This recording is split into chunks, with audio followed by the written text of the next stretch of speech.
Olá, eu sou o professor Antônio Marcos, bem-vindos ao nosso canal, Administração Antônio Marcos. Nós estamos estudando agora, nessa série, produtos, né? O primeiro P de marketing, e nós vamos fazer agora uma pequena transição de produtos para serviços, né? Ainda serviços como um produto, alguma coisa que vai ser entregue ao mercado, que vai ser entregue ao consumidor. Mas neste vídeo de hoje, nós vamos começar a fazer essa transição de produtos físicos para serviços que são intangíveis, né? Nós teremos alguns vídeos a respeito disso. Se você gosta dos nossos conteúdos, ainda não é inscrito, ou verifique se a sua inscrição ainda está válida, vai lá, se inscreva novamente, deixe seu feedback. Essa é a melhor maneira de ajudar o canal se você aprecia os nossos conteúdos. Após a vinheta, então, vamos começar a ver essa passagem de produtos totalmente físicos para serviços.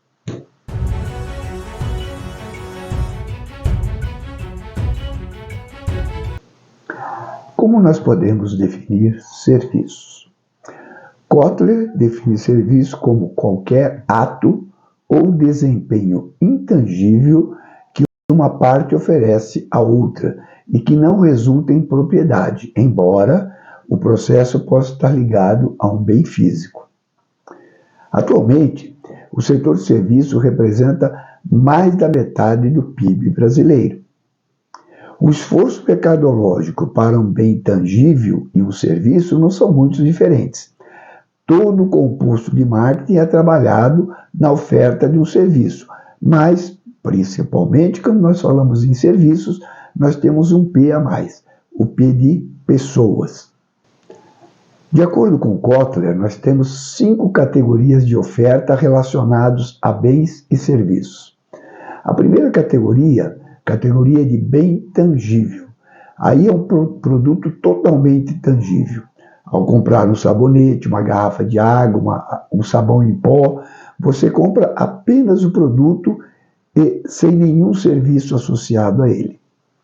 Na segunda categoria, a categoria de bem tangível associado a serviços, já nós temos uma parte daquilo que está sendo adquirido, está sendo composta com alguns serviços. Um bem tangível associado a um ou mais serviços. Então, quando compramos o carro, por exemplo, a gente já sabe que vai precisar da assistência técnica, né? Das revisões. A gente vai ter que abastecer o carro, para o carro poder rodar. Então, nós temos serviços que estarão associados a esse bem tangível. A terceira categoria é chamada de categoria híbrida.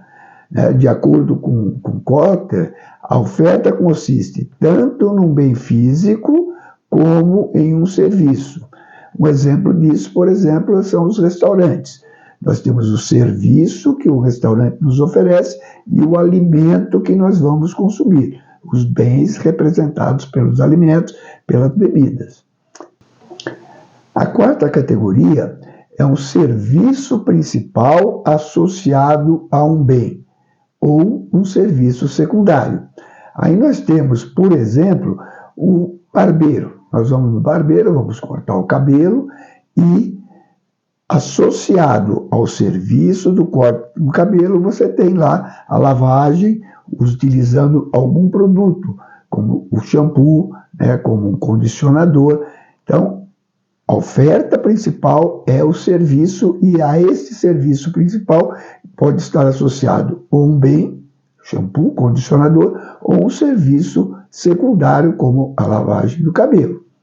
E na quinta categoria é uma oferta exclusiva de serviço. Então, é a categoria do serviço puro, como, por exemplo, a contratação de um advogado, a contratação de um personal trainer. Então, é exclusivamente um serviço. Quais as principais diferenças entre bens e serviços? Ainda de acordo com Kotler, né, o serviço ele não resulta em propriedade. Você não tem a propriedade do serviço, você tem a utilização ou o benefício de um serviço que é prestado a você, mas você não tem a propriedade do serviço, você não se apropria dele como se apropria de um bem físico, de um bem tangível.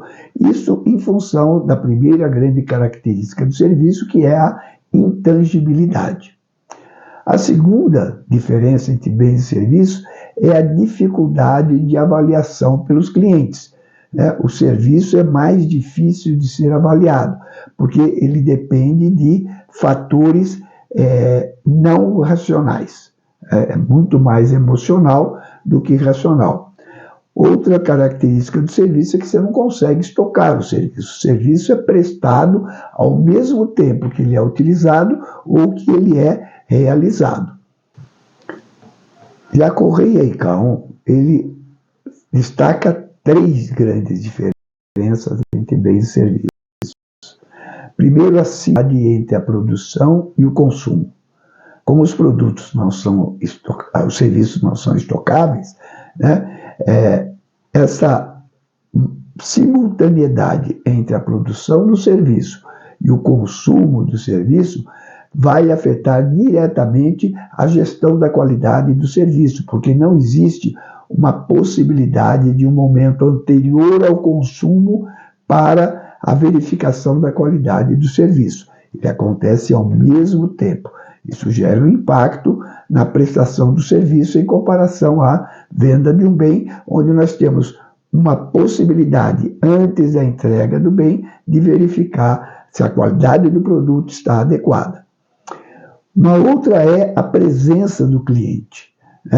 Você tem uma intensidade de relações entre o cliente e o prestador do serviço. E quanto maior essa intensidade, maior vai ser a utilização dessa experiência para avaliar o serviço do que o próprio serviço. Então, quanto maior a intensidade do contato com o processo da prestação do serviço, mais o cliente vai avaliar o processo de prestação de serviço, além do serviço, para se aquele serviço é adequado ou não. Terceira diferença é a intangibilidade do serviço. A avaliação do serviço está muito mais ligada à percepção que o cliente tem da sua experiência, conforme Kotler também já falou, do que alguma coisa objetivável, mensurável, controlável. É muito mais na base da subjetividade. É interessante a gente observar nesta figura uma diferença na avaliação entre bens e serviços. Os bens físicos têm uma facilidade maior de avaliação e conforme nós caminhamos de um bem físico para um serviço, nós vamos aumentando a dificuldade da avaliação. Então, um alto nível de qualidades pesquisáveis nós vamos ter nos bens totalmente físicos, joias, móveis, residência, automóvel. Então, a maioria dos bens eu tenho um alto nível de qualidade pesquisáveis em relação àqueles bens e com isso facilita a avaliação do bem. Conforme nós vamos passando de um bem físico para serviço, nós temos um alto nível de qualidade experimentáveis. Eu vou experimentar, eu vou experienciar. A minha experiência é que vai cada vez mais ser o fator de avaliação do serviço, dificultando então a avaliação do serviço. Por exemplo, nas férias, um atendimento no restaurante, o corte de cabelo, a minha experiência e o processo com o qual estou tendo contato é que vai ter um peso maior na avaliação. E quando estamos falando já de serviços puros, onde não há quase um processo que a gente vai conviver, o nível de qualidade é pelo credenciamento, o valor que a gente dá ao prestador de serviço. Por exemplo, conserto de um eletrodoméstico, uma assessoria jurídica, uma consulta médica. Então, a avaliação está muito mais relacionada ao profissional, né, ao credenciamento que nós atribuímos ao profissional que vai prestar o serviço, do que ao próprio serviço.